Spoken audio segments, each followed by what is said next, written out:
Existem facções no Brasil dominando o território. É um país dentro do Brasil. Em que medida essas facções estão se aproximando das facções terroristas?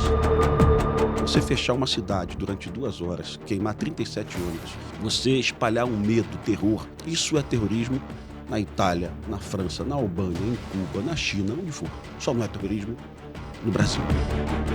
55% da Alerj é ligada à milícia ou a uma facção do tráfico. Você é um líder do Comando Vermelho. Você percebe que agora existe uma blindagem. Cara, eu vou me lançar candidato. Curioso é que se nós usássemos o indicador homicídio, que é morte, né? O Rio de Janeiro de hoje, Rio de Janeiro menos violento dos últimos 38 anos. A percepção de violência hoje do brasileiro médio é o roubo de rua, é o latrocínio, é o roubo de celular. Não vai ficar preso. E juiz do mundo vai manter aquele cara preso. Não vai. Meu convidado foi uma das vozes mais ouvidas durante a crise que se instalou no Brasil depois da operação policial que deixou 121 mortos nos complexos do Alemão e da Penha, no Rio de Janeiro. Mas antes de se tornar analista de segurança, ele colocou a própria vida em risco para enfrentar a bandidagem, derrotou muitos traficantes, sobreviveu, virou escritor e roteirista e foi eternizado na história do cinema mundial com o personagem Capitão Nascimento de Tropa de Elite, que foi em grande parte inspirado nele. Eu sou o Rodrigo Alvarez e o Em 3 Atos na TMC está começando agora. Capitão Nascimento, quer dizer, Capitão Rodrigo Pimentel, pode entrar. E aí? Que bom te ver. Tudo bom? Tem um tempão que a gente não se vê. Muito tempo. Muito tempo, cara. No Rio, eu me lembro de você em 2010, 11. Quando tu foi pra Tel Aviv, certamente, né? Ficou Tel Aviv ou Jerusalém? Jerusalém. Eu me lembro de te encontrar ali quando eu tava na editoria do Rio da Globo ali, né? Sim. Foi o teu período lá, não foi? Foi, eu fiquei até 2015 lá. Boa Você experiência. entrou em 2009? 2010. Você pegou logo o alemão. Alguns meses depois o alemão, né? Você tá viajando, o que você tá... Eu vejo que você não tá meio parando muito, né? Não tô parando muito. Visito empresas aí pelo Brasil, né? Fazendo palestras, é uma coisa gostosa, uma atividade boa, muito gostosa. Eu quero muito aprender um pouco com você hoje também. Depois eu quero entrar nesse assunto. Mas eu queria chegar trazendo para você, porque eu acho que eu vivo sempre apavorado, né, com o que está acontecendo com o Brasil. Eu, como você, nasci no Rio. Quando criança, eu achava que o Rio era violento. Em 1970, 80. Mas olhando para hoje, não era tanto assim, né? Pois é. O curioso é que se nós usássemos o indicador homicídio, que é morte, né? Que é o indicador mais usado no mundo para medir violência, o Rio de Janeiro de hoje é o Rio de Janeiro menos violento dos últimos 38 anos, né? Olha que curioso. Pode ser isso. É que realmente a percepção da violência, ela se desgrudou do número de homicídios, né? A percepção de violência hoje do brasileiro médio é o roubo de rua, é o latrocínio, é o roubo de celular, é a arma na cabeça no sinal no ponto de ônibus, no sinal do semáforo, né? O homicídio ele tem uma característica no Brasil, ele acontece entre 10 da noite e 2 da manhã, numa periferia, numa disputa territorial de traficantes. Esse é o perfil clássico do homicídio. O brasileiro médio ele vai ser vítima no assalto no ponto de ônibus, no trem, na calçada, né? Então a percepção da violência está desgarrada do homicídio. A percepção da violência está amarrada ao roubo de rua. E isso, de fato, explodiu no Brasil em função do celular. A maior vítima da violência, de fato, é o pobre de periferia, de fato. O rico também todo mundo é vítima da violência, é evidente, mas o pobre é a maior vítima. E pouca gente percebe isso quando na questão da ideologia política do Brasil, quando a direita conservadora traz o discurso de enfrentamento à violência e alguém da esquerda, de forma equivocada, deixa isso para lá. Isso é evidente. Hoje, você pode medir o Brasil hoje. A taxa de homicídios do Brasil está em queda desde 2016, mas no Nordeste o homicídio ele aumentou de forma significativa. Então são as capitais de Fortaleza, Salvador, né? E o que diferencia o Nordeste do Sudeste nesse sentido? Olha, eu acho que é só uma questão de estágio, de momento diferente, né? As facções de fato chegaram ao Nordeste de forma pesada nos últimos 5 anos, né? E se você analisar, Alvarez, olha só, eu sou um crítico contundente à política de segurança pública do Nordeste. Mas se você analisar, pensar em Salvador, por exemplo, Jacques Wagner, 2 mandatos, Rui Costa, 2 mandatos, agora Jerônimo, meio mandato. Então são aí já mais de uma década de governo do PT. E se você pegar os indicadores sociais da Bahia dos últimos 14 anos, eles estão bem melhores. Apesar da redução da desigualdade social, apesar da geração de emprego, apesar da melhoria do saneamento, os homicídios dobraram de número, né? Eram 3 mil homicídios por ano, eles estão com em torno de 6 mil homicídios, né? Então você verifica que a Bahia está vivendo o quê? A chegada das facções, o que acontecia no Rio de Janeiro na década de 90 e 80, né? Disputa territorial, mais de 20 facções operando em Salvador, né? O Rio de Janeiro virou um bunker das facções de todo o Brasil. Talvez em função da DPF 635, né? Eu vou ser didático aqui, explica, tá? Explica a DPF 635 é uma arguição de descumprimento de preceito fundamental. Foi uma solicitação do PSB, na época até do ex-deputado Molon, que é um cara inteligente, é um cara correto, fez um bom mandato. Eu tenho até alguma admiração por ele, apesar de ideologicamente distinto, um cara inteligente. O Molon, ele pediu uma série de procedimentos para operações em favela, né? Durante a pandemia, em função da morte de um menino com uma bala perdida em Niterói. Resultado, o STF ele não chegou a proibir, mas ele colocou vários obstáculos às operações policiais. Com isso, a Polícia Civil, a Polícia Militar ficaram assim imobilizadas, né? Repito, as operações não estavam proibidas, mas tinham que seguir uma série de checklists ali que dificultavam e muito. Na prática, o STF disse que as operações só estavam autorizadas em situações excepcionais, mas não definia o que era excepcionalidade. Então, o comandante de batalhão ele deixou de agir. Com isso, as barricadas avançam. Um dado da Universidade Federal Fluminense, da UF, não é da polícia, é da UF, diz que 4 milhões de cariocas e fluminenses vivem hoje subjugados por essas facções atrás de uma barricada, né? A barricada é o fim da soberania nacional. Isso é praticamente 1/3 do Estado. 1/3 do Estado. 1/3 do Estado. Esse número do Rio de Janeiro, ele não é oferecido pela polícia, ele é oferecido por uma universidade federal. São 4 milhões de cariocas e fluminenses que não têm acesso à democracia, que não têm acesso à justiça, que não têm acesso, digamos assim, a uma limpeza urbana, porque o caminhão de lixo não consegue passar pela barricada, não tem acesso ao SAMU, porque a ambulância não consegue passar pela barricada. A barricada, no primeiro momento, Alvarez, de fato, era um obstáculo ao blindado Caveirão. Não é mais. Hoje é a delimitação do território. É para o bandido sinalizar a facção rival, daqui para cá é meu. Para o bandido sinalizar ao morador, daqui para cá eu sou o senhor feudal, eu cobro as taxas. Para o bandido sinalizar, eventualmente, a própria polícia, né? Então, existem favelas onde o Caveirão nunca foi e tem a barricada. Então, a barricada virou a verdadeira fronteira no Brasil. Sim. É uma situação vexatória, vergonhosa. O governo federal, há 2 semanas, está gastando um dinheiro pesado na divulgação do sucesso da Operação Carbono. Que, olha, tem que ser aplaudido, pô. Chegamos na Faria Lima, descobrimos uma conexão do PCC com fundos de investimento, com refinarias de petróleo, com usinas de açúcar. É evidente que a Operação Carbono é um golaço, que não é só do governo federal, pelo amor de Deus. O Ministério Público de São Paulo já vinha nessa há anos, né? Há anos eu escuto o governador Tarcísio falar sobre o PCC com posto de gasolina, o PCC realizando queimadas em canaviais, né? Então, nada na Operação Carbono é novidade. Mas a Operação Carbono é um golaço e hoje existe uma disputa política, quem é o dono desse conhecimento. Eu acho que o governo federal foi bem demais, o governo estadual também, o MP estadual também, o GAECO de São Paulo. É isso aí que a parte isentona. Mas assim, o governo federal está gastando uma fortuna. Eu abro a minha rede social, parece uma propaganda do governo no YouTube, né? Operação Carbono e tal. Mas, camarada, imagina um morador de Ceará que foi expulso da sua casa 2 semanas pelo Comando Vermelho.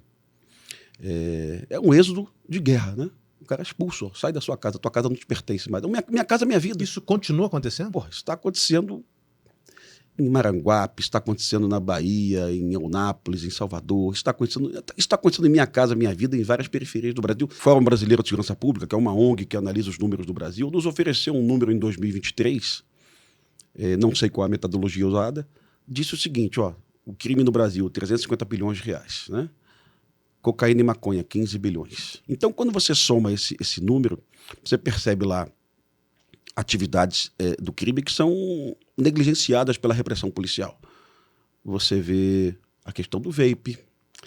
Cara, o vape, hoje o Brasil tem 6 milhões de usuários de vape. E o vape no Brasil é importado pelo PCC. O vape no Rio de Janeiro é vendido pelo Comando Vermelho, né? Aí você vê a questão do cigarro paraguaio. O cigarro paraguaio representa, segundo o Fórum Brasileiro de Segurança Pública, 10,4 bilhões. Quase o mesmo valor da cocaína e da maconha. Uhum.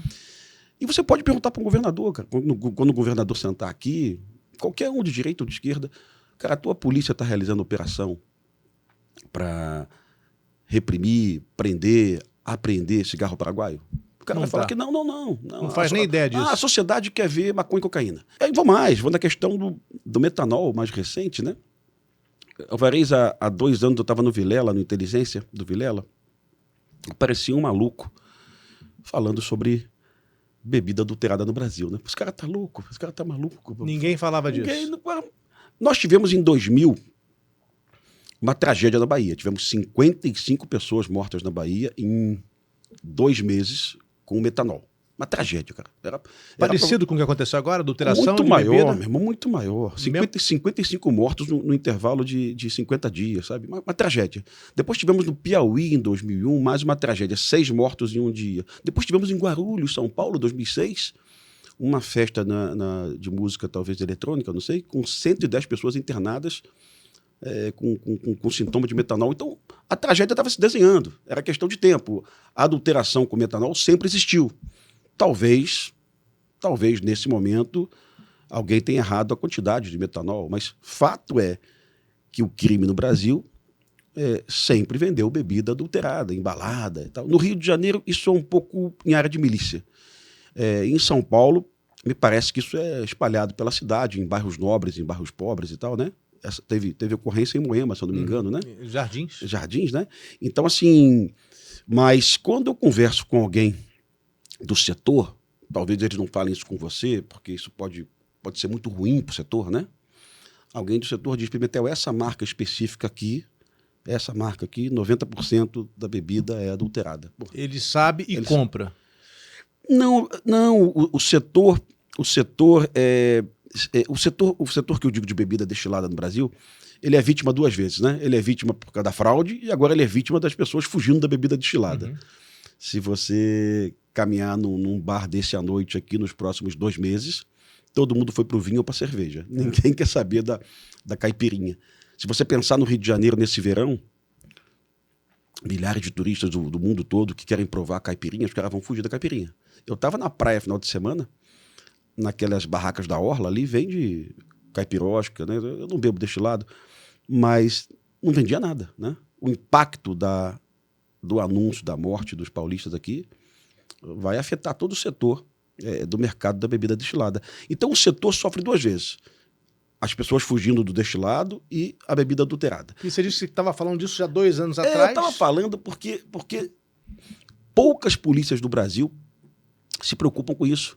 Se você perguntar para um delegado regional, ele vai estar preocupado com a cocaína e com a maconha. Se você perguntar para um governador, ele vai estar preocupado com a apreensão de fuzil, pistola, revólver. Que também cocaína. É importante. Não, tudo é importante. De fato, o Comando Vermelho, o 3º Comando, o PCC, o BDM na Bahia, a nova Al-Qaeda em João Pessoa, essas facções, de fato, adotaram procedimentos similares à da milícia, né? Então, aquela divisão que existia na década de 2000, milícia e tráfico, um vende maconha, o outro bujão de gás, hoje em dia é tudo junto e misturado, todo mundo pratica tudo. A milícia pratica roubo de carga, a milícia vende maconha e cocaína, o Comando Vermelho vende bujão de gás superfaturado. Você falou em Nova Al-Qaeda, eu não conhecia. Nova Al-Qaeda é em João Pessoa. É uma facção. Quando a gente fala que o Brasil tem 80 e... Esse dado é do Ministério da Justiça, tá? Que o Brasil tem 80 e tantas facções. Muitas facções são facções locais que são ligadas a uma facção maior. É uma facção que só existe naquele estado, mas que ela está ligada ao 3º Comando no Rio de Janeiro, ou o PCC, ou ligada ao Comando Vermelho. Então, se a gente apertar e enxugar, de repente o Brasil não tem 82 facções, tem 40, ou então menos que isso. Mas o número que a Senasp apresentou há um ano foi esse, 82. No governo Bolsonaro, um amigo da Senasp, que é a Secretaria Nacional de Segurança Pública, ele me apresentou um dado diferente. Ele apresentou 72 facções. Uhum. Mas, cara, eu acho que isso é pouco importante para a gente hoje, se tem 80, se tem 70. A questão é, existem facções no Brasil dominando o território, negando o acesso à justiça, impondo suas próprias leis, cobrando taxas, né? E isso é uma ameaça real à soberania. É um país dentro do Brasil. Em que medida essas facções estão se aproximando das facções terroristas? Eles até estão usando o nome Al-Qaeda. Não, é só um nome fantasia mesmo. Não tem ligação de uma... Evidente, não tem ligação de uma Al-Qaeda. Não, eu falo mais da maneira de operar. Não, impor uma ditadura. O terror para mim é claro, né? E é uma discussão também que hoje ficou no campo da ideologia política. Existe um juiz hoje no Espírito Santo, chamado Eduardo Lemos, que ele lançou um livro tem 2 semanas, Terrorismo à Brasileira. É um livro à prova de burro. Qualquer um que lê o livro vai entender por que o PCC, o CV, o Terceiro Comando praticam terrorismo. Está ali, está claro. Você fechar uma cidade durante 2 horas, queimar 37 ônibus, impedir o direito de ir e vir das pessoas, né? Você espalhar um medo, terror, sem fins de apurar dinheiro, não é uma atividade para você pegar dinheiro, não é um assalto. É uma ação de medo, terror e pânico, imobilizando uma cidade. Isso é terrorismo na Itália, na França, na Albânia, em Cuba, na China, onde for. Só não é terrorismo no Brasil, né? E você defende que seja tratado como terrorismo? Lógico. O que mudaria? Existem tratados internacionais de colaboração entre polícias, né? Não só os da Interpol. Existem agências que trocam informações. O Brasil, o mundo, considerando o Comando Vermelho, o PCC, Terceiro Comando, grupos terroristas, você vai ter um fluxo de informação quase que instantâneo.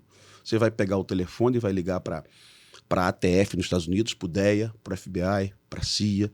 Eles vão te dar a operação financeira em tempo real, eles vão te dar o deslocamento do bandido de um país para o outro em tempo real, sabe?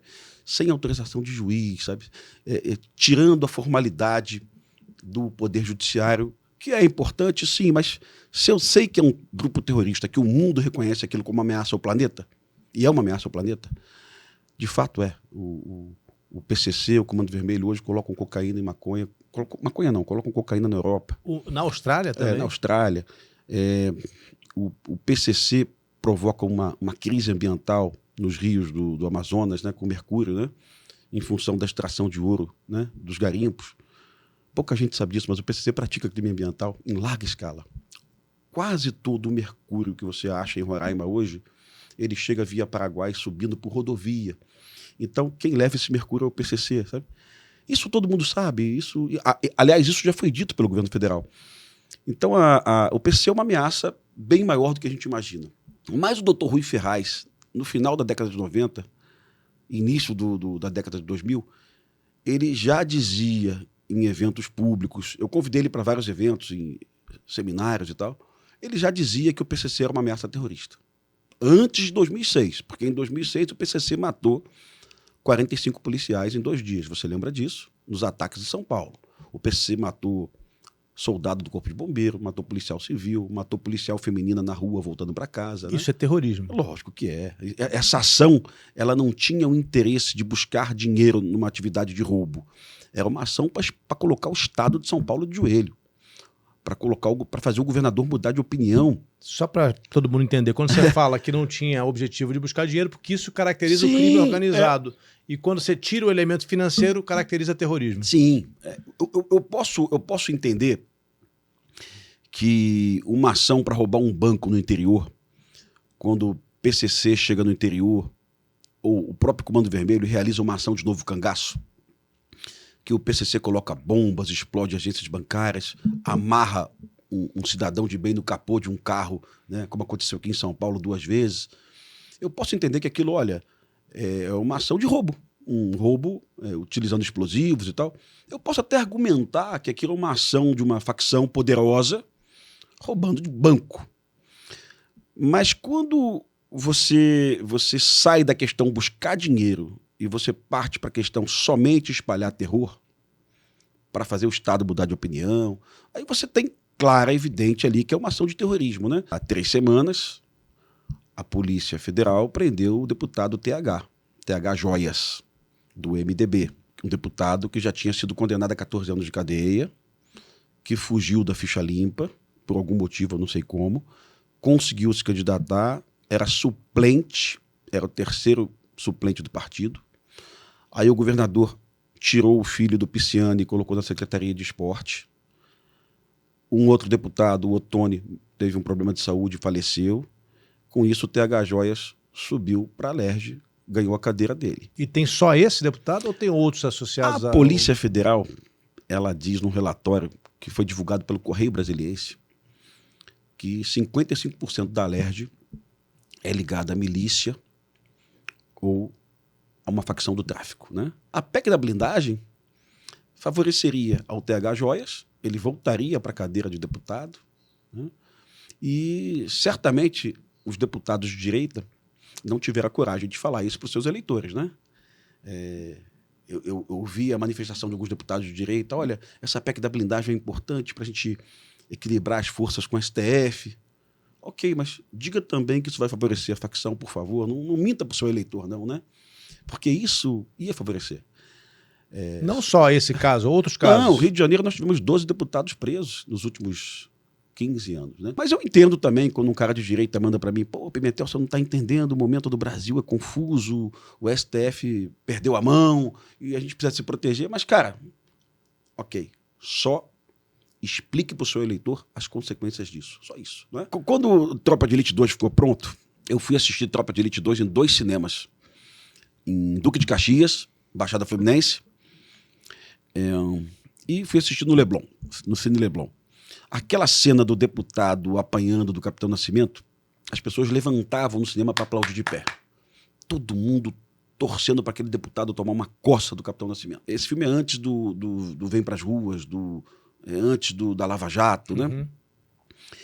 Mas, cara, eu acho hoje que se você fizesse um filme, alguém batendo no desembargador no filme, talvez a reação fosse igual, sabe?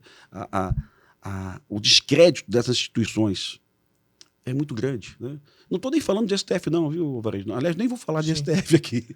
Que aí entra num campo político Exato, que vai virar partidário. Exato, aí vira partidário. O PCC é hoje pior do que os cartéis mexicanos? A gente está vendo a mexicanização do Brasil? Eu acho que os cartéis do México são extremamente mais violentos, né? Eles cortam cabeça e entregam isopor. Matam prefeitos, matam... Mas a gente não está falando disso também? Você acabou de falar vários casos falei aqui. Delegado de casos. Rui, a Cabo Vanessa. Cabo Vanessa Lobão. E tem políticos também. Exato, cara, você tem razão. Qual é a diferença do... Eu acho que no que se refere ao aparato militar dos cartéis, né? No que se refere também a extrema violência do cartel, porque o cartel chega numa cidade e ele mata 30 pessoas, né? E ele vai ao enterro e mata quem vai ao enterro. Mas também está acontecendo aqui. Não, isso eu não vi ainda, cara.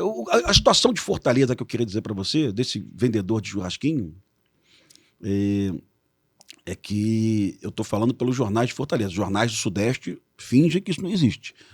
Eu estou falando para você, é um rapaz que vendia churrasquinho, empreendedor. A facção cobrou dele R$1.000 por mês, ele pagou 400, não quis pagar a segunda vez, pronto, foi assassinado. Um vendedor de churrasco assassinado porque não pagou o dinheiro para a facção. Para dar exemplo. Para dar exemplo. Quando você fala de território, domínio de território, ele precisa matar esse vendedor de churrasquinho para espalhar o terror. A morte não é por causa de R$400, é para espalhar o terror para que outros paguem, né? Você pensa numa modalidade do crime que acaba com o empreendedorismo nas periferias do Brasil. Se o Comando Vermelho, o PCC, o Terceiro Comando, desejarem ser sócio de cada pequeno empreendedor do Brasil, nós estamos fodidos, né? A Rocinha hoje isso acontece. A Rocinha, Comando Vermelho, 77 mil habitantes. Um comerciante da Rocinha hoje, ele pode fugir do IPTU, ele pode fugir da conta de luz, porque ele pode usar um gato, ele pode fugir da conta de água, porque ele pode ter um desvio do cano da SEDAI, ele pode fugir das leis trabalhistas, porque o Ministério Público do Trabalho, a fiscalização não vai lá na Rocinha. Então ele pode reduzir seu custo operacional tirando todos esses impostos, né? Mas ele vai ter o Comando Vermelho na porta dele. Meu amigo, tá apurando quanto por mês? Tá apurando aqui uns 10 mil por mês? Me dá aí 1.000. Me dá 1.200. Eu conheço muitos empreendedores da Rocinha que disseram para mim, pô, Pimentel, isso nunca aconteceu em 30 anos. Está acontecendo agora. Eles batem no borracheiro, na padaria, eles batem em todo mundo. Isso não é só o miliciano, é o tráfico também. também. Não, o tráfico também. Adotando uma postura que era de milícia, né? O tráfico também faz isso. E aí tem uma tragédia maior, Alvarez. O bujão de gás. Esse bairro aqui, o gás é encanado, o gás aqui é encanado, né? Esse bairro aqui nós damos... Eu não uso gás, eu não sei. O bujão de gás hoje no Brasil, ele custa entre R$ 98 a R$ 108, dependendo da logística local, né? Do ICMS do Estado.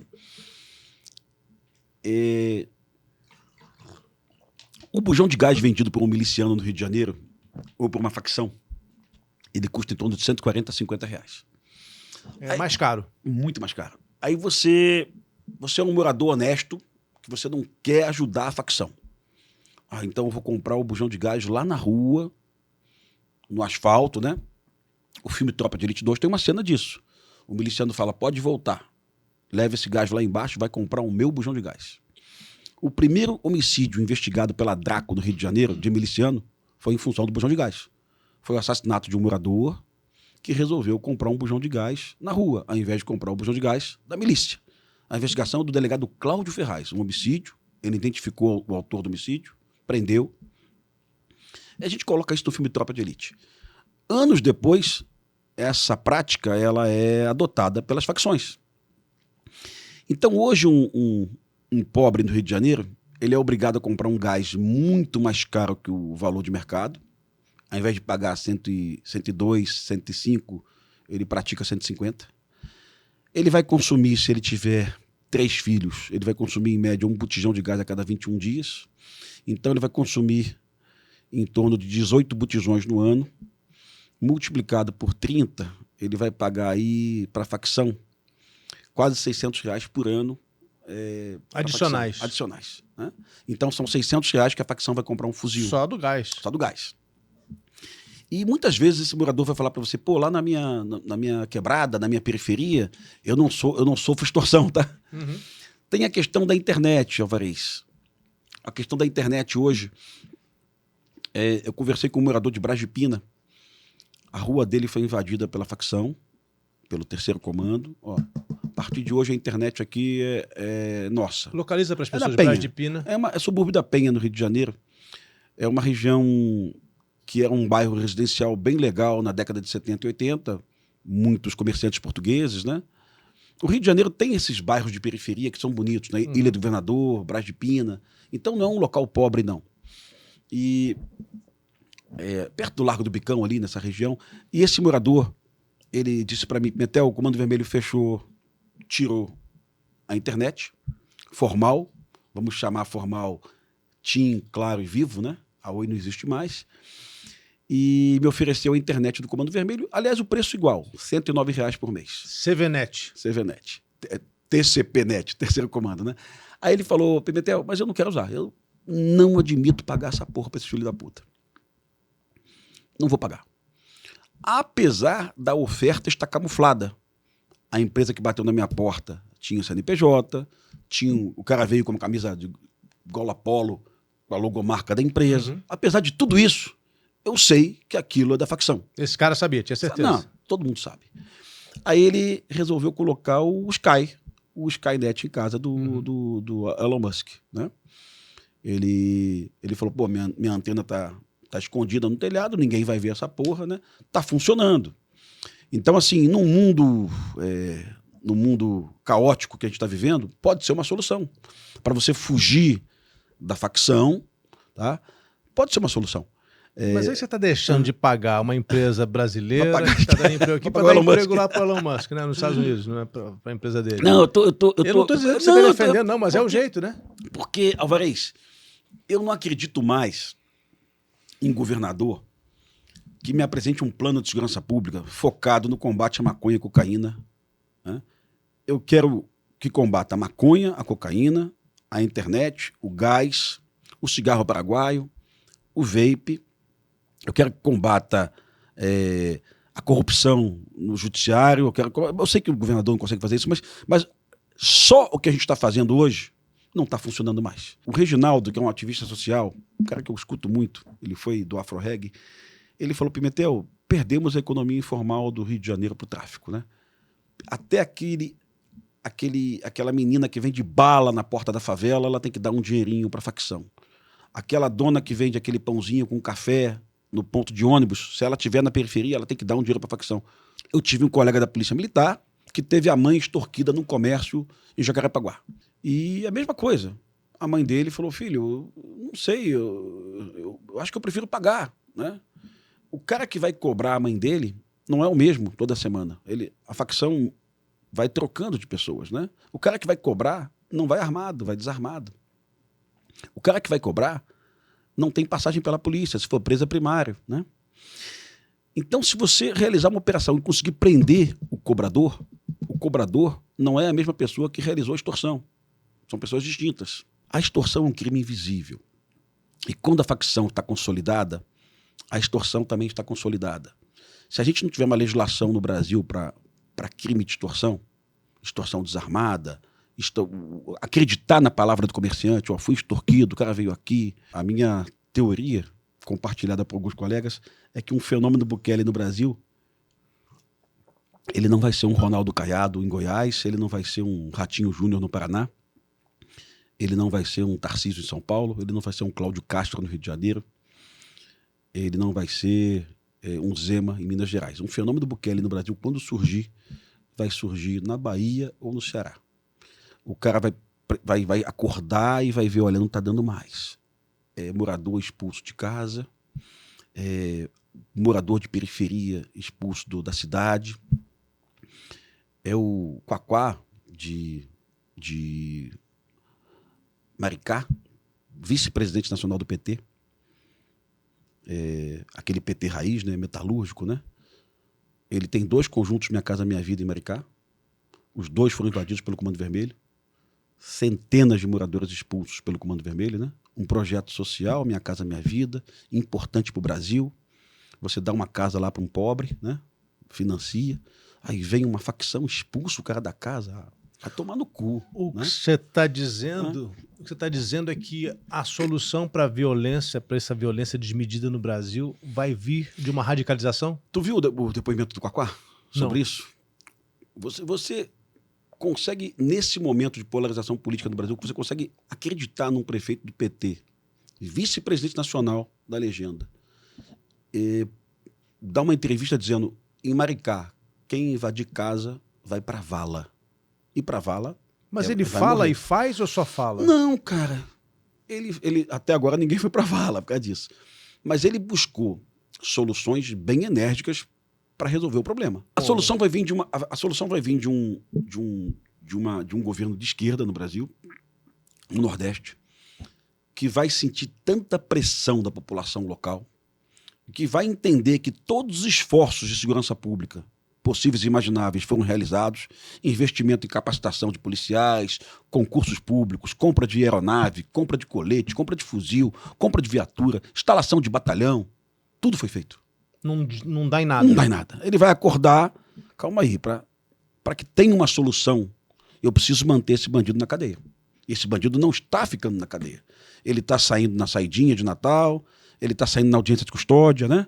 Ele tem que ficar preso. Um bandido faccionado, se ele é faccionado, ele continua na facção, a facção continua praticando crime. Se ele é faccionado, ele não pode sair da cadeia com 2/5 da pena. Né? 2/5 é agora, tá, Alvarez? Antes da proposta do Derrite, era 1/6 da pena, né? Então, o número que o governador Cláudio Castro deu no Rio de Janeiro, um bandido de fuzil preso, ficar na cadeia há 11 meses, é verdadeiro. Pelo menos era verdadeiro, né? E não tem polícia no mundo que resolva isso. E por que você diz que vai vir de um governador de esquerda? Porque vai vir de lá, porque eles vão perceber, os números lá estão explodindo. No Nordeste. O Nordeste é uma merda, né? Quando você pega as 10 cidades mais violentas do Brasil, todas elas estão em Pernambuco, Ceará ou Bahia. as 10 cidades mais violentas do Brasil, as 10 cidades mais violentas estão no Nordeste em partidos de esquerda, sabe? Nem adianta o cara reclamar comigo, me xingar, falar que eu sou bolsonarista.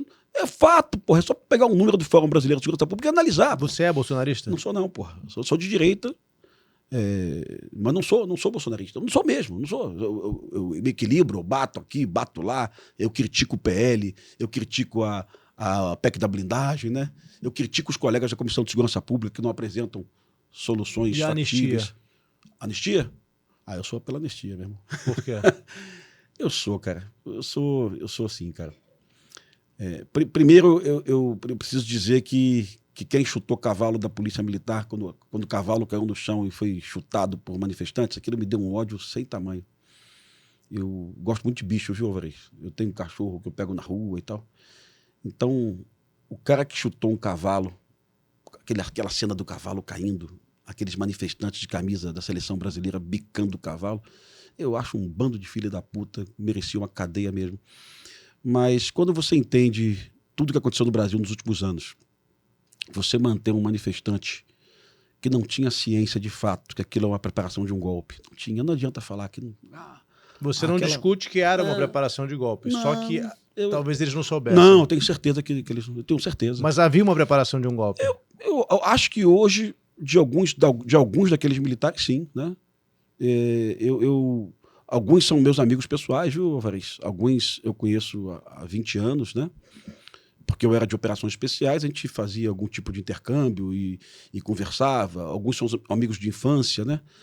Eu acho que quando você pega ali um documento do general Mário, acho que está muito claro ali que ele redigiu um documento que era um ato preparatório, ou se não era um ato preparatório, ele pensou em realizar uma ação. Agora, qual é a conexão deles todos? Se o general Mário estava ligado com o Braga Neto, se o Braga Neto estava ligado com o Bolsonaro, sinceramente eu não sei. O meu irmão era comandante do Disque de Preto, né? O meu irmão é general, comandava a Brigada de Operações Especiais em Goiânia, né? Os militares que estão presos nessa época, né? O meu irmão não foi preso, não foi sequer citado, né? E a carreira dele acabou, ele não saiu general de divisão, mas o que eu gostaria é que aquelas pessoas que participaram das ações, eu gostaria que elas fossem anistiadas assim, cara. Assim, lógico que estudar um caso, uma cena deprimente, um cara defecando na mesa de um ministro do STF, né? Eu acho que esse cara tem que tomar uma cadeia e ser condenado, sim. Mas alguém que estivesse naquele local ali, ou então no acampamento, na porta do quartel, preso, para mim não faz sentido, cara. Me perdoa, não sei como é que tu pensa, mas não faz sentido. E aqueles que articularam a tentativa, a possibilidade de dar um golpe de Estado? Para eles você defende o quê? Não, para esses aí eu acho que tem que pagar, cara. Tem que pagar com o equilíbrio das leis, né? Eu acho que tem que pagar. Agora, realmente, sinceramente, cara, eu não consigo... Eu acompanhei pela televisão o julgamento, eu não consigo conectar todos eles numa única ação, sabe? Eu não consigo conectar alguns militares com o Bolsonaro, eu não consigo conectar o general Heleno com um grupo de alguns militares, porque, sinceramente, eu sei que alguns nem se falavam. Mas qual é o roteiro construído pela Polícia Federal e pela PGR? Como é que eles conseguiram conectar todo mundo? Eu não consigo conectar também uma senhorinha que saiu do Paraná, que estava lá na frente do STF, que tem invadido um Congresso Nacional. Eu não consigo conectar essa senhora com uma... Eu estou participando de uma tentativa de um golpe. Sabe? Talvez ela estivesse enganada, talvez, não sei. Eu não consigo, cara. Assim, se alguém consegue construir esse roteiro para mim, me explique. Porque eu sou um pouco burro, mas não consigo. E ó, eu vou te falar... A gente sabe que você não é burro. E vou te falar, Alvarez, assim... conheço muitos militares que odiavam a ideia de manifestantes na porta de quartéis, né? Porrada de... Conheço generais, coronéis que...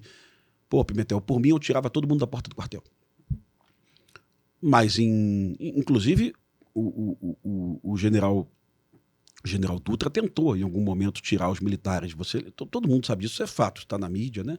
General Dutra, comandante militar do Planalto, ainda na gestão do Bolsonaro, ele tentou retirar os manifestantes e não foi ouvido pelo escalão superior. Então, tudo isso eu acho que tem que ser analisado com bastante verdade, né? Eu só não acredito que 1.470 pessoas na porta do STF estavam ali coordenadas por um grupo de militares de pretos, né, para derrubar o país. O Alvarez, pensa no seguinte, cara. Pensa no seguinte, boa parte dos generais comandantes militares de área do Brasil, comando militar do Nordeste, da Amazônia, comando militar do Leste, comando militar do Sul, que é onde você tem tropa, tá? Existem generais de exército que são generais das diretorias de material bélico, finanças, né? Existe o general de exército que está comandando tropa, que são os comandos militares de área. Boa parte deles estavam de férias, né? O que ia acontecer no dia 9 de janeiro, né? Que tropa queria colocar o tanque na rua para dar golpe? Eu não sei, ninguém me respondeu isso até agora, sabe? O que seria? Seria um levante popular? Ia provocar uma indignação nas tropas aquarteladas? Você acha que não tinha um plano? Eu acho que não, cara. Eu acho que não. Mas alguém pode me explicar se eu estiver equivocado, alguém pode sentar comigo. Olha, não, Pimentel, tinha aqui um plano. Tá? Mas se tivesse um plano, você seria a favor de prisão? Lógico, cara, pelo amor de Deus. Pelo amor de Deus, cara. A melhor alternativa para quem está insatisfeito é esperar 4 anos e votar em outro candidato, meu irmão. Sempre foi assim, sabe? Esperar 4 anos passa rapidinho, cara. Uma Copa do Mundo, passa rapidinho, vota em outro, cara. Então, assim... E também, muita gente da direita tem mágoa comigo, Alvarez, porque eu nunca caí nessa coisa de fraude nas urnas, sabe? Não caio. Não teve? Na minha opinião, não. Na minha opinião, não. Cara, na minha opinião... Alvarez, eu tenho posso falar o nome dele aqui? Um grande amigo cientista que teve uma ideia tão simples, Alvarez, mas tão simples. A ideia é o seguinte: quantas urnas em 2018 eletrônicas falharam que foram fraudadas? Não, que foram trocadas por urnas de papel. Era um número assim, vou chutar 1.200, né? Vamos pegar o dado dessas urnas 2018, né? 2017, perdão, que falharam, e vamos comparar com as urnas eletrônicas da seção imediatamente lateral. Uma urna da seção 565 em Campinas falhou. Vamos pegar da 566 e vamos comparar. O desvio não pode ser superior a 1,5%, né? E os caras fizeram isso. E os números batiam, sabe?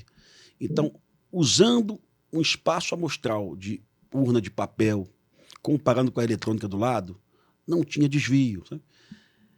Porra, então, camarada, não tem prova que a urna está fraudada, sabe? Não tem. Eu digo para você, infelizmente, você quer acreditar, mas não tem.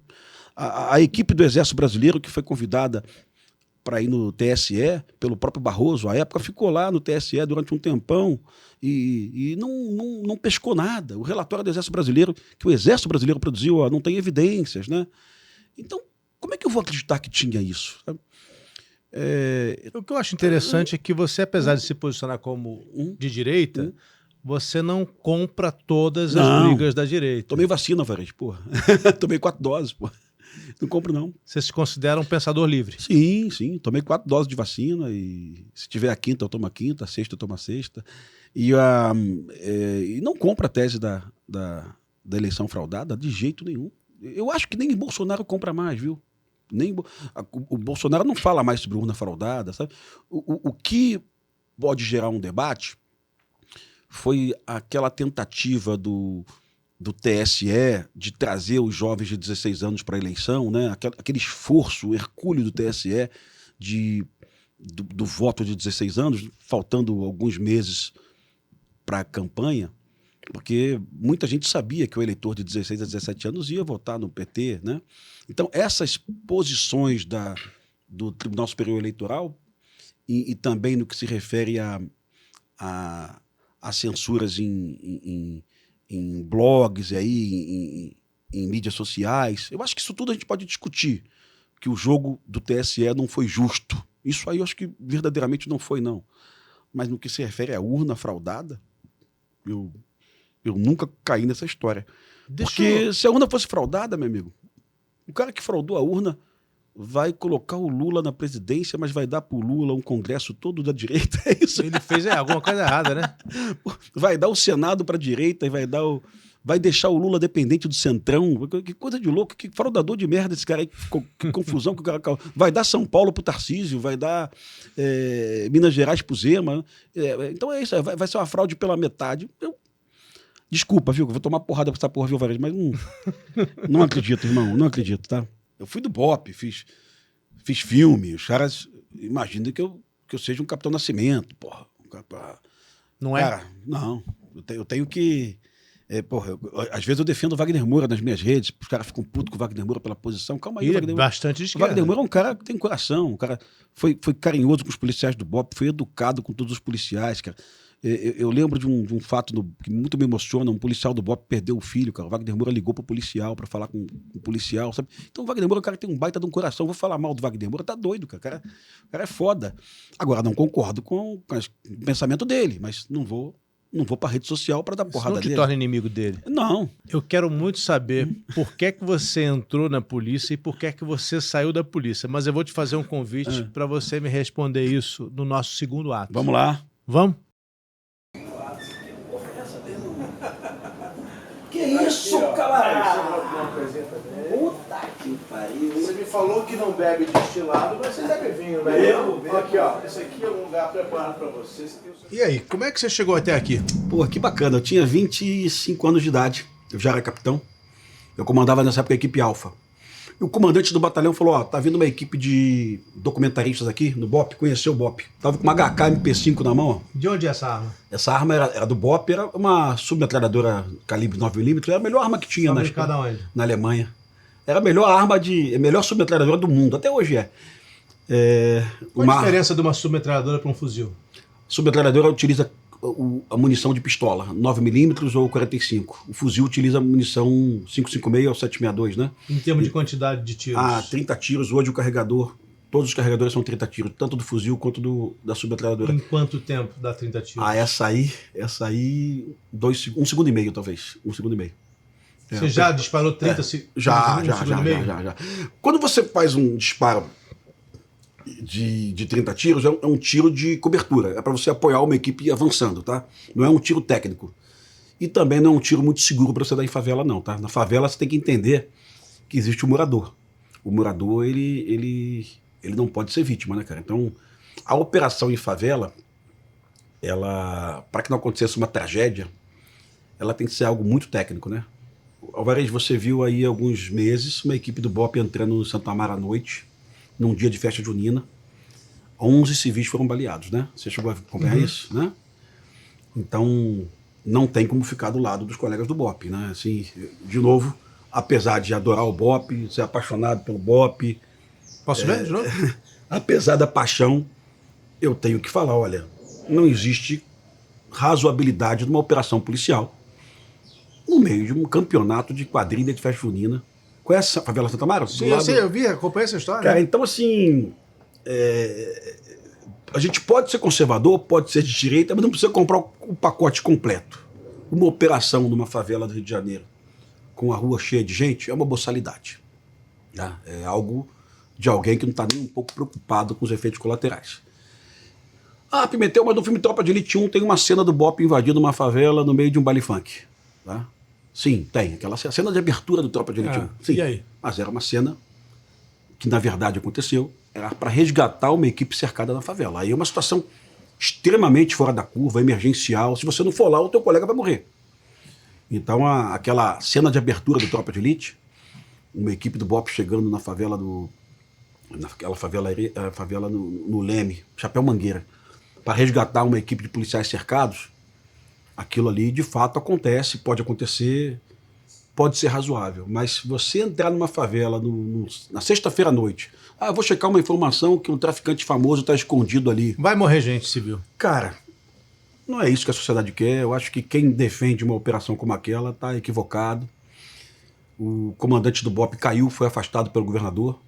O coronel Aristeu era um excelente comandante, cara bom demais, inteligente. O que acontece? Talvez a equipe no local não tenha dado retorno para ele da situação do local. O tenente do BOPE estava na operação, muito novo, talvez 25 anos. Ele talvez não tenha escutado a música, né? Mas ele avançou e o policial do BOPE deu 2 tiros num jovem chamado Eros, um jovem que estava com o telefone celular na mão. O policial do BOPE... Que era inocente. O rapaz era inocente, não tinha ligação com tráfico nenhuma. Eu falei com o pai do menino, falei com a mãe do menino também. Além disso, foram 10 jovens baleados, pessoas que estavam nas ruas baleadas também. Mas aí foi o Comando Vermelho mesmo, o Comando Vermelho fazendo a contenção. O BOPE só deu 3 disparos, justamente o tiro que acertou o jovem. O delegado da divisão de homicídios entendeu que o policial do BOPE cometeu um erro na legítima defesa. A gente chama legítima defesa putativa, né? O policial enxergou um celular, avaliou, menos de 1/4 de segundo para decidir, atirou e verdadeiramente... Então ele não foi indiciado? Não está indiciado. Verdadeiramente o policial não é um assassino, cara, não é. O cara não acordou de manhã, vou matar um jovem na favela hoje com um celular na mão. Né? Você já atirou para matar? Já. Quando é que você atirou para matar? Cara, eu atiro... Equipes do BOPE, normalmente no BOPE a equipe tá numa coluna na favela. Então quem consegue atirar no BOPE numa operação é quem está na frente da equipe, o primeiro ou o segundo homem, né? E você já foi esse homem? Já. Mas, Alvarez, o que acontece no BOPE? A gente matava muito menos que a polícia convencional. O BOPE, diferente do que as pessoas imaginam, ele mata menos. Ele é mais técnico, ele efetua mais prisões. Mas quando você atirava mais de um policial, às vezes 2 atiravam, né? Você não sabe quem matou. Eu atirei, o colega atirou também. O cara caiu ali. Um policial assina o auto de resistência. Um policial diz à autoridade policial, ó, fui eu que efetuei o disparo, né? Algumas vezes na equipe todo mundo atirava. Você estava numa situação de emboscada e todo mundo atirava na facção, sabe? E só um assume? Às vezes 2. Eu já participei de operação, Alvarez, que nós cercamos bandidos, né? Bandidos cercados. A gente na posição abaixo, bandido na posição acima. E quando terminou o tiro, uma jovem que estava atrás da gente numa casa tomou um tiro. Evidente que o tiro veio lá de cima, né?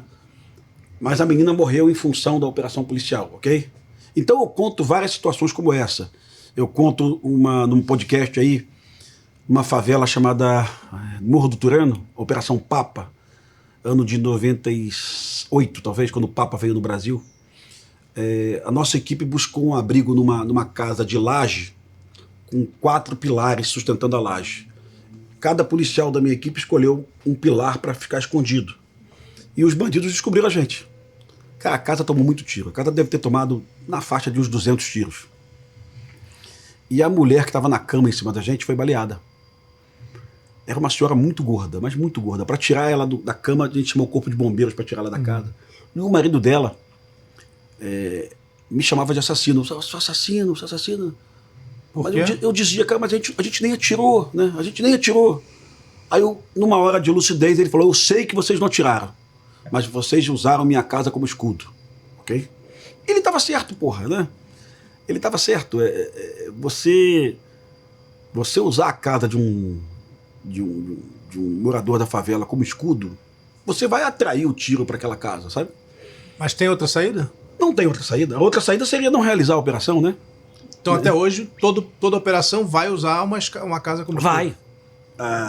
A operação tem que ser pensada ao extremo, ela é necessária. Essa operação é para prender o peixão, é para prender o abelha, é para prender um líder da facção, né?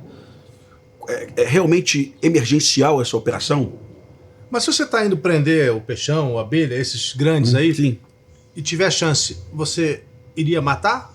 Não, hoje não. Na tua época de policial? Talvez sim, naquela época, mas hoje não.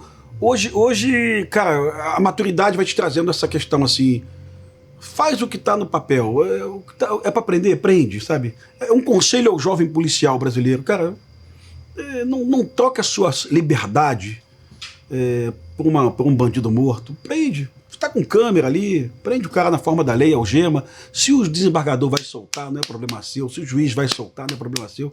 Faça a tua parte. A gente entrava numa favela com uma força de 20 policiais ou 15 policiais. retraía 10 policiais, ficávamos 5 escondidos numa laje. A ideia era esperar a boca de fumo funcionar e você tentar prender os bandidos à boca de fumo. Evidente que seria impossível, né? Eram 7, 8, 9 bandidos com fuzis. Então, quando a gente avançava, já começava o tiro. E aí, todo mundo atirando, fuzil na rajada, era um parafal, calibre 7.62, né? 20 tiros. Hoje em dia a gente não usa mais o parafal, usa um Colt, o BOP usa um Colt hoje. E aí, Alvarez, quem atirou? Todo mundo atirou. Quem acertou quem? Não sei. É igual um pelotão de fuzilamento nesse caso. E eles atiravam também. Em algum momento, se a verdade, Alvarez, se o cara colocar o fuzil no chão, ele vai preso. Essa ocorrência aqui, o cara colocou o fuzil no chão, cara. O traficante botou um G3, 762, ele colocou o fuzil no chão. Quem quer dizer isso? Ele se rendeu. Ele viu a gente, nós dobramos uma esquina na associação de moradores do Morro da Chacrinha, que era um morro que era colado ao Turano. Nossa equipe com HK, MP5, tá? Talvez com uma calibre 12, talvez um policial com fuzil. Quando nós viramos o beco, o bandido viu a gente com o fuzil e já se adiantou e colocou o fuzil no chão. Quando que colocou o fuzil no chão, acabou. É algema, terminou a operação, né? E quando eu estava descendo com o bandido, um policial militar do 6º Batalhão vinha subindo a escada, esbarrou com a gente, com o bandido algemado, e ele falou: vocês sabem quem vocês estão levando? Não sei, é o dono, né? Dono da boca. Era o dono, era um... E aí, mas eu não sabia quem estava levando, eu não tinha informação de inteligência nenhuma e tal. A verdade, Alvarez, é que o BOP prende muito mais do que mata. E quando alguém fala para mim que o BOP é sanguinário, eu fico um pouco revoltado, porque quase toda a cúpula do Comando Vermelho na década de 80, 90, foi presa pelo BOP, não foi morta pelo BOP, foi presa pelo BOP. E o BOP ficou famoso por prender bandidos famosos. Quais foram? O Escadinha foi preso Beira-Mar? pelo BOP. Beira-Mar não. Beira-Mar foi preso na Colômbia, né? Mas o Escadinha, o BOP prendeu, esses bandidos do Complexo do Alemão, quase todos eles, o Baby foi o BOP que prendeu, eu acho que o Marcinho VP foi o BOP que prendeu. Esses bandidos aí não foram mortos, foram presos, né? Você já estava em Jerusalém na época. Uma equipe do BOP comandada por um tenente no Chapadão entrou numa casa e ele prendeu toda a cúpula do Comando Vermelho dentro de casa. 7 bandidos, todos com fuzis. E é evidente que alguém pode... Por que vocês não mataram? Não matamos porque a missão é prender, né? Os fuzis estavam encostados na parede e o colega do BOP, quando abriu a porta, ficou olhando para os bandidos com a preocupação dos bandidos avançarem os fuzis. Porque se um avança, já começa o tiro. Então, olha o nervosismo do jovem. Ele fica olhando, acreditando que o bandido não vai levantar. Porque se um levantar... É tiro. Ele vai ter que matar todo mundo. Porque ele não vai ter tempo para matar só um, sabe? A minha proposta, e eu insisto nisso, é que governadores estaduais abandonem o homicídio, que o homicídio já não diz nada para a população. Como número para ser acompanhado. E vamos pensar no roubo de rua, porque é aquilo que traz o medo para o cidadão do celular, que eu te falei. Agora, se você abandonar o roubo de rua e partir para um outro indicador, latrocínio, que é a morte, o roubo com morte... Esse número aumentou? Esse número em São Paulo está igual ao do Rio de Janeiro. Ou seja, Rio de Janeiro está muito acima de São Paulo na violência. Em média, 3,5 vezes a mais. Mas quando você vai falar de latrocínio, Rio de Janeiro e São Paulo estão iguais.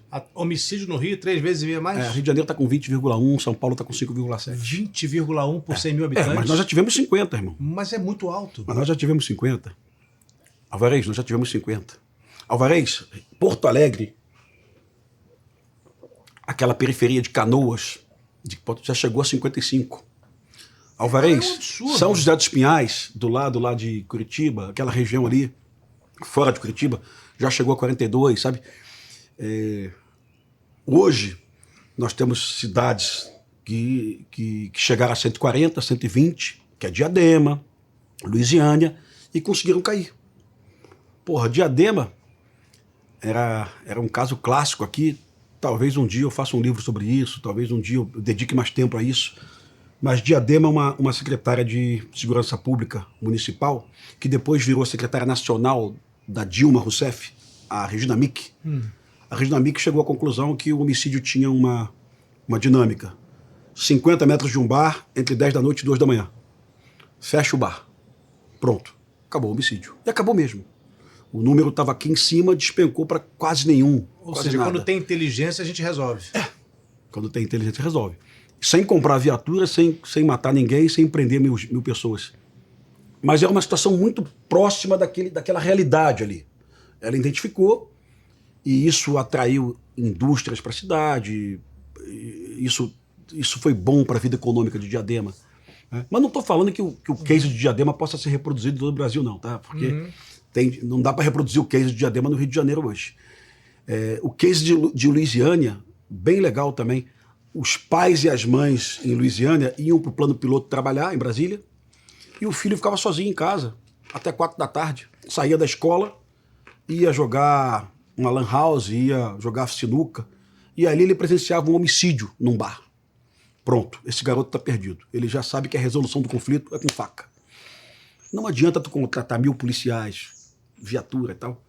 A questão é você acabar com a lan house e criar uma oportunidade de lazer para esse menino, né? Mas parece uma proposta esquerdista, mas, de novo, é tudo conjugado, né? Tem que estancar a hemorragia, tem operação policial, tem que ir lá prender o bandido, tem que recuperar o território e tem que oferecer coisas para essa juventude, né? Se não juntar a esquerda com a direita, a gente vai continuar imbecil. Exato. A gente vai continuar discutindo baboseira. Exato. E é preciso aceitar o que tem de bom na esquerda e o que tem de bom na direita. Sim. É por aí, viu? Isentão, né? Não, aí não é isentão, eu acho que é inteligência. Inteligência não é você seguir um partido, uma ideologia cegamente. Inteligência é você ver o que tem de bom numa coisa, numa outra, e você dizer, olha, o melhor é fazer isso aqui nesse caso, mas nesse outro caso é melhor isso aqui. Sim. Isso eu não me conformo com a burrice brasileira de se decidir por uma polarização. Sim. É uma burrice imensa. Uma perigosa para o país, perigosa para todo mundo. Agora, aí eu me lembro aqui, você, ao fazer o Tropa de Elite, você e Wagner Moura no mesmo filme, e você não é um extremista, e eu também acho que ele não é um extremista, mas vocês conviveram e fizeram algo que teve um propósito e que teve um resultado muito impactante, importante. Eu não sei se ele se envergonha do filme, eu acho que não, viu? Eu duvido. Eu acho que não. Ele já falou isso? Não.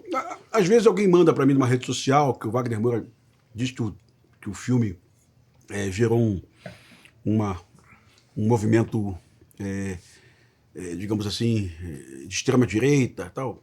Eu não entendo dessa forma. O filme era fascista, o filme é nazista. Eu não entendo, sinceramente. Ele falou isso? Não, às vezes as pessoas me provocam a isso. O Wagner se arrepende do filme. Eu nunca vi uma declaração do Wagner nesse sentido. Nunca vi. E eu sei como o filme foi importante para ele. Ele já era um ator fodão, ele tinha feito o JK com o Zé Wilker, né? Ele foi o JK novinho. Sim, alavancou. Né? Ele tinha feito Cidade Alta na Bahia também, com Lázaro Ramos. Ele tinha feito Deus é Brasileiro também. Ele já tinha uma trajetória muito foda. Claro. A primeira novela dele é depois, que é Paraíso Tropical. A primeira novela dele terminou o Tropa de Elite, ele emendou na novela. Mas eu tenho certeza que a carreira internacional dele é em função do Tropa de Elite 1, eu não tenho a menor dúvida disso.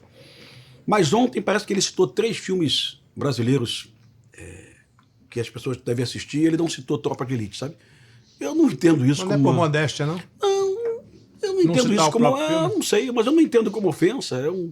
O Tropa de Elite é um fenômeno de ponto final. Foi o filme mais visto no Brasil, sabe? Perdemos para Minha Mãe uma peça do Paulo Gustavo. Sim. Minha Mãe é uma peça 3, tá? Que é um filmaço. O 3 foi o maior de todos, né? Foi. O filme do Edir Macedo não superou o Tropa de Elite, não. Tá? O filme do Edir Macedo... Mas Edir Macedo não conta que eles compram o ingresso, vendem lá na porta. Lógico, tem uns negócios diferentes. Mas o Tropa de Elite bateu 12 milhões de espectadores do Tropa de Elite 2. Passamos Dona Flor e seus 2 maridos. Dona Flor bateu 10, eu acho, né? Dona Flor, da década de 70, era um momento que o filme ficava em cartaz durante 3 meses. Mas tem uma coisa que é indiscutível, por mais que Minha Mãe é uma peça seja um filme maravilhoso, que meus filhos, inclusive, revejam e vejam, o Tropa de Elite é um marco na história do Brasil. É um marco cultural que nenhum outro filme recente conseguiu ser. Isso aí não tem como tirar esse mérito do filme. A música mais executada, Tijuana, Tropa de Elite, né? Os jargões, Pede pra sair, cada um que lamba a sua caceta, essa porra toda foi virando um jargão. Você inventou algum, ou trouxe alguns desses? Tá tudo no roteiro. E quem é o roteiro? O roteiro é meu, Zé Padilha, depois, no segundo momento, Braulio Montalvani. Que era o montador. Não, o montador era o Dani Rezende, que montou Bingo e montou... Não, que dirigiu o Bingo e dirigiu também Turma da Mônica. O Dani Rezende não era amigo pessoal do Zé Padilha, mas se tornou. Mas era o melhor montador do Brasil. Mas o roteiro é teu? O roteiro é meu, do Zé Padilha, depois com o Braulio. O Braulio veio depois do Baseado num livro teu não, com o livro, o Zé Eduardo Soares? Não, o livro meu do Luiz Eduardo Luiz Batista, Eduardo. ele não é adaptação do roteiro. Não ele é um livro... nem existe o Capitão Nascimento no livro Elite da Tropa. Quem inventou o Capitão Nascimento? Cara, a ideia inicial... Você sabe que Nascimento é meu sobrenome do meio, né? É mesmo? Sabia não? A ideia inicial...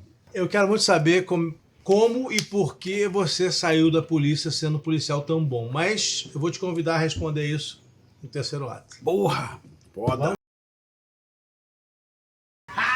Eu quero te convidar a deitar aqui. Alvarez, que fanfarronice essa aqui, irmão? Pelo amor de Deus, cara. É isso. Porra. Sensacional, cara. Porra. Essa ideia é tua, cara? É da equipe, da equipe. Isso aqui? Cabeça pra cá. Pode tirar o sapato. meu Você irmão, tá em casa, você não tá no pó. Porra, meu irmão. Pô, que coisa. Pô, isso aqui é... Aí fudeu. Aí é bom pra cacete, meu irmão. Então, eu queria muito, cara, entender por que um policial dessa qualidade, que virou exemplo... Bota o pé aqui, relaxa aí. Então Tira o valeu. sapato aí, pô. Vamos tirar essa porra aqui, foda-se. Por que é que você abandonou a farda? Porra, Alvarez, eu já tava ali com o meu primeiro filho, já tinha nascido. Seu Assim, primeiro filho tem 20... Tem 25. Ele é formado em engenharia. Ele realmente é aquele personagem do inspirado. Realmente eu estava numa operação policial e eu recebi a informação que minha esposa tinha ido para o hospital, sabe? No meio da operação? Meu comandante que me ligou, inclusive. Então aquela cena ali do Tropa de Elite, ela é inspirada em fatos reais, né? Ali você é o Capitão Nascimento. Aí, realmente, meu filho já tinha ali seus 2, 3 anos de idade. E eu já estava de saco cheio com a questão salarial. Você ganhava muito mal, né? Você ganhava tão mal que você não tinha condição de ter um carro. Eu ia para o quartel, no primeiro momento, de ônibus, né? Uhum. Eu era capitão. A minha esposa era empresária na época. Ela tinha condição financeira razoável. Mas eu não tinha, né? E aí vinha aquela sensação de estar enxugando gelo, né? Era o início de uma depressão, talvez. Eu estava um cara chato do quartel, eu reclamava de tudo. O BOPE... Isso bem antes do filme. Bem antes do filme. O BOPE exige de você paixão, entusiasmo, dedicação exclusiva, vontade. Eu perdi tudo isso. Eu me tornei aquele cara chato para a equipe, né? Eu reclamava da porra toda. Ia ter operação segunda-feira de manhã. Comandante, essa operação vai dar errado, tá aquela porra toda. O comandante percebia isso, mas ele me tratava muito bem, ele ria. Pimentel, a tua parte aí, pai, tal. Esse pessimismo teu não te colocava em risco, não? Não te fazia o policial mais vulnerável? Sim. Eu tava remando na outra direção, cara. Quando você faz parte de um time de elite, que você já não acredita mais no resultado, você não acredita mais naquele horizonte a ser seguido, nos objetivos. Eu acho que é obrigação tua falar, comandante, eu quero sair. E realmente eu pedi pro meu comandante para sair. E eu pedi, ele realmente falou, Pimentel, aguarda um pouquinho aí. Porque o BOPE não tem tantos policiais do Rio de Janeiro formados em operações especiais para substituir. Realmente você tem que esperar uma turma nova se formar, né? Você esperou? Aquilo ali de novo, aquilo não é baseado em fatos reais, aquilo é inspirado em fatos reais. Talvez o conjunto da obra não aconteça naquela sequência de tempo, né? Uhum. E eu esperei, aguardei, fiquei um cara chato. Eu confesso hoje que eu fui imaturo naquele momento também, porque... Pô, cara, lembra uma cena que o cara que tá vendo a gente aqui vai lembrar da cena. Que tem uma equipe assim, num círculo assim, e o Nascimento fala, eu já avisei que vai dar merda. Essa cena... Essa cena, de fato, aquilo ali aconteceu comigo. Imagina tu ter um cara na tua equipe que fala que tudo vai dar errado, meu irmão. Você virou esse cara? Eu virei esse cara, meu irmão, virei esse cara. Aí eu tinha uma ideia de fazer uma pós na UERJ em Sociologia. Eu tinha um convite para trabalhar num banco privado. Para fazer o quê no Para banco? trabalhar na área de segurança do banco, né? Eu fui somando todas essas possibilidades. Eu vou confessar para você que às vezes eu me arrependo, viu? De ter saído? Lá atrás, cara, se eu tivesse um mentor que sentasse comigo, conversasse comigo, espera um pouquinho aí, isso é um momento da sua vida que vai passar, sabe? Logicamente hoje, tudo que eu tenho, eu devo a essa decisão. Eu conheci o Zé Padilha, conheci o Wagner Moura, fiz filmes, né? Conheci o João Salles para fazer notícias de uma guerra particular. Tudo eu devo a essa decisão. Mas, pô, ainda sonho com o BOPE, viu? Até hoje? Às vezes eu fecho os olhos aí e lembro de uma... Mas entendo da dificuldade daquilo lá, tá? Você sonha com o quê? Eu sonho às vezes com operações policiais, né? Eu sonho com treinamento, né? Não são sonhos ruins, não. São sonhos que quando eu acordo até feliz, sabe? Você sonha com enfrentamento? Sim. Dando tiro? Sim. Como é que é o sonho? A gente atira sempre abrigado, né? A gente não está exposto, né? Eu sonho com, às vezes, uma barricada atrás de um poste, né? Eu não, verdadeiramente, Alvarez, o BOPE não te coloca tanto em risco, não, tá? A Polícia Militar, ela oferece muito mais riscos aos policiais que o BOPE. O BOPE te dá um equipamento mais novo, te dá um treinamento muito bom e te coloca em operações sempre planejadas, né? Então, para um policial novinho que fala para a mãe assim, mãe, vou pro BOPE, a mãe vai ficar nervosa, puxa filho, é muito perigoso. Entenda que trabalhar na Polícia Militar de São Paulo, na Polícia Militar do Rio de Janeiro, é muito mais perigoso que trabalhar no BOPE. O BOPE, quando vai para a operação, ele treinou, planejou, isso significa redução de risco, né? Mas ainda assim é arriscado. Ainda assim morre, mas assim, uma quantidade... Os batalhões que mais morrem no Rio de Janeiro são os batalhões da Leopoldina. É o 41º, é o 9º Batalhão, é o Batalhão de São Gonçalo. São esses batalhões que estão mais expostos às guerras do Rio de Janeiro, né? São os batalhões que participam de confronto todos os dias. O BOPE participa, mas lembrando, sempre com muito planejamento, sempre com a ação ensaiada, né? Com uma equipe muito unida. Assim, você perceber, o Alvarez, que tem um policial na sua equipe que não dormiu bem, você, antes de partir para a missão, no briefing, né? Camarada, tu vai ficar no quartel, você não dormiu bem. Você brigou com a tua esposa ontem, você vai ficar no quartel. Que ele vai colocar todo mundo em risco. Exato. É uma coisa muito bacana, sabe? Eu já tive a oportunidade de levar alguns empresários do BOPE para assistir um briefing, né? Os caras saíram de lá encantados com o critério do planejamento, como as pessoas são assim, como as pessoas vão no detalhe, né? Mas ainda assim você tem razão, ainda assim, eventualmente, ano passado na Maré nós perdemos 2 policiais no mesmo dia, 2 sargentos na Maré, contra o 3º Comando, né? 2 sargentos mortos em um dia, cercados pelo 3º Comando, né? Covardemente assassinados, inclusive, né? Então tem risco, sim. Detalhe o seu sonho para mim, eu fiquei curioso para ver como é que é. Qual é a imagem que você vê? A imagem que a minha geração... Tenta contar como se fosse um filme. Não, como é que é o sonho? a minha geração se especializou numa abordagem nova às operações policiais do Rio de Janeiro. O Rio de Janeiro se você olhar de cima, o complexo da Tijuca, que é a maior floresta urbana do mundo, se você olhar de cima, você vai ver que ela tem o formato de uma mão, com 5 cadeias de montanhas, né? Então, se você entrar no Parque Nacional da Tijuca e você caminhar durante 6, 7 horas, você vai chegar em alguma favela da Tijuca, de Jacarepaguá, ou então mesmo do Grande Meier, sabe? Na parte de trás ali, no Camarista Meier e tal. Então, a minha equipe, ela se especializava em entrar nas favelas pela mata. Então, um sonho meu clássico é a minha equipe entrando na mata, na periferia de uma favela. Que era um momento de maior tensão, era um momento de nervosismo. Você saía daquela área de Mata Atlântica, né? Para chegar na parte da favela que normalmente estava desprotegida. Porque o bandido está preocupado com a polícia subindo, nunca com a polícia vindo pela retaguarda, né? E você sonha com isso? Eu sonho com isso, assim... Entrando pelo meio do mato? Eram caminhadas, às vezes, de 5, 6 horas de caminhada. Às vezes à noite, porque você chegava na encosta da favela, com o dia amanhecendo, né? Quando você tem um mandado de busca e apreensão, expedido por um juiz, você não pode cumprir esse mandado à noite, né?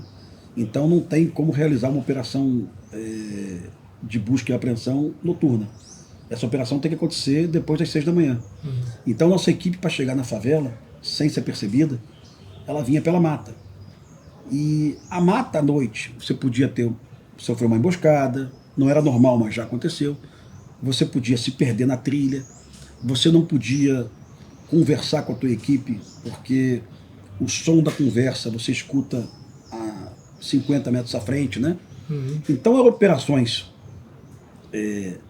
silêncio total, operações de uma, não de medo, mas de uma apreensão total, assim, né? E a gente não sabia o que ia nos esperar lá na frente. Eu sonho muito com isso, cara. Eu tive um episódio de um policial chegando talvez a 50 metros da favela, talvez. Um policial tomou um tombo num lamaçal.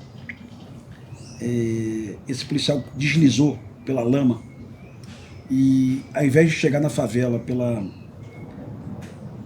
mata, ele chegou por um corredor de lama. E esse policial não era um policial caveira, ele servia do BOPE, mas ele não tinha feito o curso de operações especiais. Ele não tinha passado pelo nosso curso, que é um curso muito difícil. É o que você viu no filme lá. Era um policial recém-chegado do BOPE, que não tinha formação de caveira. E esse policial, no desespero de estar deslizando, ele tentou contrair a musculatura e ele estava com o dedo no gatilho. Ele apertou o gatilho do fuzil. E ele efetuou uma rajada.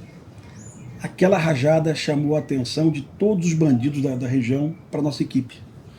E nós ficamos ali alguns minutos tomando tiro da favela, sem poder recolher o nosso colega que caiu. E você sonha com isso? Eu sonhei com isso já, acho que umas 3 vezes, o Alvarez. Eu sonhei com isso. Depois da nossa reação, quando nós chegamos do colega, foi dar uma grande bronca no colega, né? Ele não morreu. Ele não morreu, mas se machucou muito, muito. Tomou tiro? Tomou tiro de raspão no braço, no ombro. Foi um tiro que passou pelo tecido muscular, não acertou o osso, né?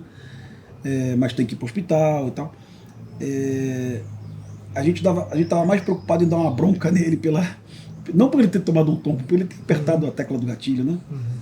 O fuzil na favela, mesmo naquela condição que você sabe que você vai ter uma iminência de confronto, você está com o dedo fora do gatilho. Inclusive aquela estrutura que protege o gatilho, Alvarez, o nome daquele é guarda-mato, né? O fabricante entendeu que um mato pode bater ali, né? E pode empurrar a tecla, né? Então você está com o dedo fora do gatilho e está com o fuzil na condição de segurança, na tecla lá de rajada, segurança, né? Você coloca o fuzil na segurança. Quando você assistir Falcão Negro e Perigo, você vai ver que o policial dos SEALs, né? Do Delta, perdão, ele orienta o militar Ranger, né? Em relação à tecla de segurança do fuzil, né? Assistiu o Black Hawk Down? Sim, filmaço, hein, cara? Sim. Filmaço, hein? Aliás, vai ter um filme nesse sentido do Rio de Janeiro agora, viu? Qual é? O Zé Júnior. O Zé Júnior do Afro Reggae, ele não copiou a gente não, tá? Ele percebeu o segmento. O Zé Júnior lançou A Divisão, que é a história do time da DAS, que zerou os sequestros no Rio de Janeiro na década de 90, né? E o Zé Júnior lançou também o filme chamado Arcanjo Renegado, que é a série, né? Sim. Que é a história do BOPE, né? Ou seja, o Zé Júnior fez o que os diretores de cinema do Brasil não fizeram. O Zé Padilha preparou o público, a plateia, né? Existe uma plateia que quer ver esse tipo de filme, né? O Zé Júnior foi seguindo essa linha. E os maiores sucessos hoje da Globoplay, e não é a minha opinião, Sim, não, sim. a própria opinião da Globoplay mesmo. Os maiores sucessos hoje são os Zé Júnior, né? Ou seja, existem órfãos no Brasil do Tropa de Elite. Milhões de pessoas que querem ver aí a continuação do Capitão Nascimento. Por que é que não tem o Tropa de Elite 3? Eu concordo com o Zé Padilha, não falei com o Wagner sobre o assunto, concordo com o Zé Padilha sobre isso. O Zé Padilha diz para mim, Pimentel, já falamos do BOPE, da favela, da milícia, da Alerj e da Câmara dos Deputados. No Tropa de Elite 1 e 2, nós seguimos essa linha, né? Favela, BOPE, Alerj, Governo do Estado do Rio de Janeiro, Câmara dos Deputados. A gente não tem para onde seguir mais. Se nós seguíssemos refazendo Tropa de Elite com curso de operações especiais, o Zé Padilha disse para mim, esse filme nosso vai virar Velozes e Furiosos, né? Que é o mesmo filme na cidade diferente. Vai né? desvalorizar os primeiros. E eu acho que ele tem razão, cara. Por isso que eu falo contigo, eu converso com o Zé sobre isso. Você pode buscar novas histórias do Rio de Janeiro, pode ter até o BOPE como pano de fundo, mas as histórias maravilhosas do Rio de Janeiro hoje é um traficante que vira evangélico, do terceiro comando, e coloca 1.100 jovens numa favela com uma Bíblia na mão, com um fuzil. Né? Que é o Complexo de Israel. O Complexo de Israel. Só para contextualizar aqui, Rio de Janeiro nós temos o terceiro comando, ADA, Comando Vermelho e milícias, né? O terceiro comando, não todo ele é evangélico, mas um braço do terceiro comando hoje, que é o Complexo de Israel, sim, ele é evangélico, sim. E ele se diz pastor. Ele se diz pastor da Assembleia de Deus. Eu tenho certeza que ele não é, que ele inventou essa porra. Eu tenho certeza que a conversão dele não é uma conversão verdadeira, né? E foi dele o vídeo que você me mandou? Eu mandei um vídeo para você hoje, de uma festa do Dia das Crianças que ele faz todo ano. É uma festa muito rica, sabe? Com brinquedos muito novos, brinquedos caros, aquele brinquedo que uma criança de classe média no Brasil não tem acesso. Ele oferece isso anualmente no dia 12 de outubro. No 12 de outubro, dia de Nossa Senhora Aparecida? No Dia das Crianças, né? Por causa do Dia das Crianças. Ele oferece esse presente. É uma festa concorrida. Verdadeiramente as crianças se emocionam, os pais se emocionam, né? Mas, cara, que medo que eu tenho disso, Alvarez. Qual o teu medo? São 5.000 crianças, 10.000 crianças, entendendo que o Peixão é um salvador, é o cara que substitui o Estado, substitui o pai, substitui a mãe, a família, né? Ele se apresenta como Messias? Cara, eu conheço ele muito pela literatura de uma pesquisadora, também evangélica, chamada doutora Viviane Costa, que ela escreveu o livro Traficantes Evangélicos. Seria uma boa pessoa de você entrevistar um dia. A literatura da Viviane Costa fala assim que Peixão, ele diz que recebe uma mensagem divina para invadir a facção rival, né? Como se Deus falasse com ele, você tem que invadir o Comando Vermelho, sabe? O Peixão realmente proibiu algumas atividades que o morador odeia, que é, por exemplo, o baile funk. O Peixão proibiu o baile funk no sábado à noite, né? O morador conservador, que não conhece o Estado, que não conhece o Estado formal, né?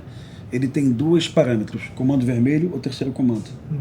E ele prefere o Terceiro Comando do Peixão ao Comando Vermelho. Porque ele coloca a ordem. Exatamente. Mas ele impõe a religião. Olha, ele tolera outra religião? Não, olha, durante muito tempo, inclusive o Peixão, ele responde, ele é réu num processo penal lá do Rio de Janeiro por invadir templos religiosos de Umbanda e Candomblé, né? E ameaçar esses religiosos, né? Inclusive tem denúncias aí de espancamento, né? E no ano passado, pela primeira vez, tivemos uma informação nova, o Peixão proibindo uma quermesse de uma igreja católica durante as festas juninas, né? Então, assim, você já tem ameaça ao Umbanda e ao Candomblé, né? As religiões africanas, né? E agora você tem uma ameaça formal à Igreja Católica. Dentro das favelas do Complexo de Israel. Isso é muito preocupante. Isso, fundamentalismo religioso aliado a fuzil, você sabe o que é. Al-Qaeda, Estado Islâmico. É Hamas, Al-Qaeda, Estado Islâmico, é Hamas, né? Eu falei para você sobre o bujão de gás, sobre o cigarro, sobre o vape, falei para você sobre a internet do Comando Vermelho, falei para você, logicamente, sobre a maconha e a cocaína, né? As fontes de renda das facções. Mas existe uma fonte de renda hoje importantíssima. As facções construindo imóveis para alugar para moradores de baixa renda. Uhum. Eu vi você falando sobre isso. E aí, com todas as críticas que eu faço ao Eduardo Paes, que volta e meia eu dou uma porradinha na prefeitura, ano passado a prefeitura do Rio de Janeiro demoliu do Comando Vermelho, das milícias, 700 milhões de reais em imóveis. Realmente a facção tinha feito uma casa de boa qualidade, viu? E alugado por R$850 para o morador. E o morador pagava de boa fé, mas aquele dinheiro estava comprando fuzis. E o Eduardo Paes chegou lá, nas vésperas de uma eleição municipal, teve coragem, né, de colocar aquilo abaixo. Se esse número que a prefeitura nos oferta, 700 milhões de reais, for verdadeiro, a gente tem que checar. Essa foi a maior porrada que o Comando Vermelho tomou na história do Rio de Janeiro. Não existe operação policial que você tenha retirado do Comando Vermelho 700 milhões de reais. Tá? Não existe. Tem até operações de bloqueios de bens, mas que você não retirou o dinheiro está bloqueado. Mas você tirar a capacidade de obter dinheiro do Comando Vermelho, essa operação foi sensacional. E aí, cara, o Eduardo Paes preocupado com isso é um sinal muito bom de que tem gente no Brasil hoje. E eu não voto mais no Eduardo não, viu, irmão? Eu tô falando isso aqui porque eu tenho que ser justo. Tem gente preocupada com aquilo que eu te falei, que é o follow the money, siga o dinheiro. Da onde está vindo o dinheiro da facção, né? E aí você tem uma proposta lá na Câmara Municipal do Rio de Janeiro. Já que a facção construiu essa casa, aproveita ela. Aproveita ela e deixa o morador viver nessa casa. É a mesma coisa que usar a arma do bandido. Cara, meu irmão, esquece isso. Se você não colocar aquela casa abaixo, a facção vai lá cobrar o dinheiro do morador, sabe? Uhum. Então, é de uma inocência da vereadora que apresentou esse projeto, é de uma inocência assim... Inocência também quer dizer ignorância, né? Mas é isso, cara. Esse é o quadro do Brasil hoje, viu, Alvarez? E não tenho, assim, muita esperança, não, de ficar melhor, viu? Infelizmente, eu queria ouvir de você alguma esperança e não ouvi, né? Olha só, eu tô adorando o papo, mas tô preocupado com o teu avião. Esse avião aí. Tô preocupado com o teu avião. Obrigadão, Muito irmão. obrigado, cara. E aí, você tá curtindo o Em Três Atos na TMC? Eu adoro gravar esse programa, eu adoro ouvir vozes diferentes, pensamentos diferentes, histórias incríveis como você tem visto e ouvido por aqui. Então, se você tá gostando, faz uma coisa, aproveita para se inscrever no canal TMC.360, você já sabe, você tá aqui, né? Então, se inscreve, compartilha com alguém, tem sempre alguém que vai gostar desse episódio. Pensa aí, parente, amigo, irmão, mãe, tio, manda para alguém, compartilha, ajuda a divulgar essa nova iniciativa que a gente tem aqui, esse novo programa na TMC. E bom, se você gosta de conversar com a gente, quer deixar seu recado, deixa um comentáriozinho aqui embaixo. A gente sempre gosta de ler, comentar. Você pode opinar, gostei, não gostei disso, gostei daquilo, adorei tal coisa, traga um tal convidado. Deixa o seu comentário aí que a gente vai continuar juntos aqui por muito tempo no Em Três Atos na TMC. Eu sou o Rodrigo Alvarez e todos os dias estou com você ao vivo a partir de 8 da manhã no TMC 360 junto com a Joana Treptow. A gente se vê.